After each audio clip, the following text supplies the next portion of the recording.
মা কি করছো? তুই তো একটু নাগেসের প্যাকেটটা নিয়ে এলি, এই যে এটা এখানে অনলাইন থেকে শিক কাবাব, ও শিক কাবাব নিয়ে এসছে। এটাকে আমি ওকে ফ্রাই করে দিয়েছি।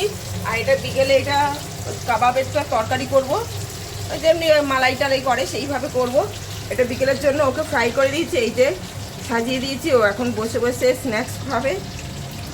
সন্ধে ছেলের বায়না, এগুলো তো করে দিতে হয় মাঝে মাঝে, ওদের ভালোও লাগে, মনটা খুশি লাগে করে দিলে। বাইরে খাবে কেন, তার চেয়ে ঘরে বানিয়ে দিলে ভালো লাগবে খেতে। এই এই এই আচার চাটনিটা দিয়ে দিলাম। আর তারপরে না এর ওপরে এই চিলি ফ্লেক্স দিয়ে দিলাম, এই চিলি ফ্লেক্স, এর গোলমরিচ গুঁড়ো, আর এটা অরিগানো।